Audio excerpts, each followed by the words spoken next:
আমি একটা মেডিকেল টিমের সাথে যুক্ত হয়েছি। প্রথমে ভেবেছিলাম যে ত্রাণ নিয়ে যাব। ৫,০০০ রোগীর একটা দায়িত্ব নিয়েছি। এত বেশি পানি আমি নিজেও জন্মের পর দেখিনি। লাশ ভাসিয়ে দেওয়া হচ্ছে, জানাজার জন্য বা দাফন করার জন্য জায়গা পাচ্ছে না। বন্যা পরবর্তী এখন এই সময়টাতে আমি একটু কিছুদিন আগে হয়তো নিউজ দেখেছেন যে আমি একটা মেডিকেল টিমের সাথে যুক্ত হয়েছি। তো ওই মেডিকেল টিমের সাথে যুক্ত হওয়ার পেছনে মূল কারণ ছিল যে বন্যার্থদের আমি আসলে কোনো একটা কিছু সহযোগিতা করতে চাই।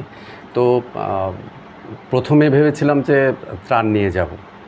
আবার মনের ভিতরে একটা কাজ করছিল যে আমার টিম যারা তারা প্রত্যেকের সাথে পরামর্শে যেটা হয়েছে যে আমি আলাদা কিছু করতে চাই। তো সেখান থেকে একটু খোঁজখবর নেই।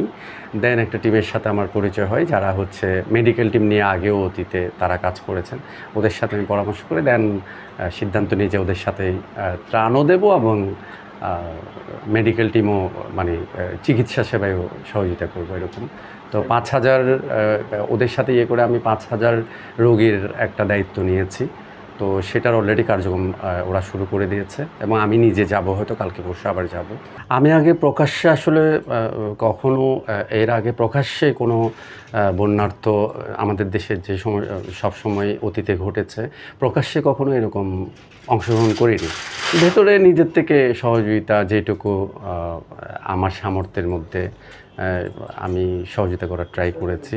বাট নিজে এরকম আগ্রহ এরকম তৈরি হয়নি। বাট এইবার বন্যা দেখার পর আমার কাছে নিজের ভেতরে একটা মানে ফিল তৈরি হয় যে আমি এখানে যাব, কিছু একটা করার ট্রাই করব, আমি সহযোগিতা করব, মানুষকে উদ্ধার করব। কারণ এত বেশি পানি আমি নিজেও জন্মের পর দেখিনি।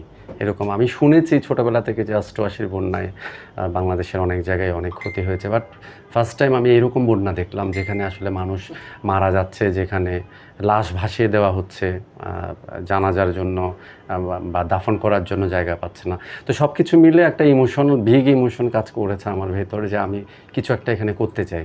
সেখান থেকে আসলে নিজেকে যুক্ত করা।